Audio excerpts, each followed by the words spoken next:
کا سبق آموز واقعہ۔ میں ایک جاننے والے کے گھر گیا تو وہاں ایک بڑا سبق آموز قصہ رونما ہوا جو آپ کے گوشے گزار کرنا چاہتا ہوں۔ میں ان کے ڈرائنگ روم میں جا کر بیٹھا تو کچن ڈرائنگ روم کے ساتھ اٹیچ تھا، جس کی وجہ سے کچن میں ہونے والی گفتگو کو تھوڑا غور کرنے سے سنا جا سکتا تھا۔ دو خواتین گفتگو کر رہی تھیں، جس سے مجھے اندازہ ہوا کہ یہ دونوں اس گھر کی دلہنیں ہیں۔ ان دونوں کی گفتگو نے مجھے ایک بڑا سبق سکھایا۔ ایک خاتون دوسری سے کہہ رہی تھی کہ تم پر کتنا ظلم ہوتا ہے، سارا دن تم سے گھر کے کام کرواتے رہتے ہیں، ہر کوئی تمہیں نوکر کی طرح سمجھتا ہے، شاید اس لیے کہ تم مڈل کلاس فیملی سے تعلق رکھتی ہو،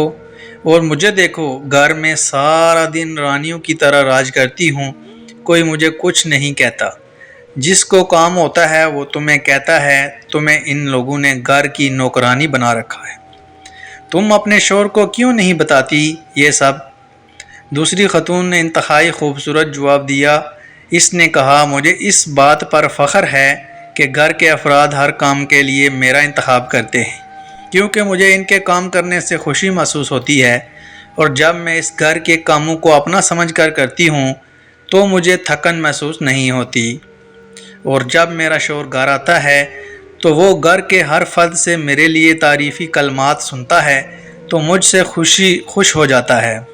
اور میرے شوہر کے چہرے پر آنے والی وہ خوشی میرے دن بھر کی تھکن کو پل بھر میں ختم کر دیتی ہے، اور پھر میں اللہ کا شکر ادا کرتی ہوں کہ میں اپنے شوہر کی نافرمانی اور ناراضگی سے محفوظ ہوں، اور باقی رہی مڈل کلاس کی بات تو اللہ کے نزدیک ان کلاسز کی کوئی اہمیت نہیں،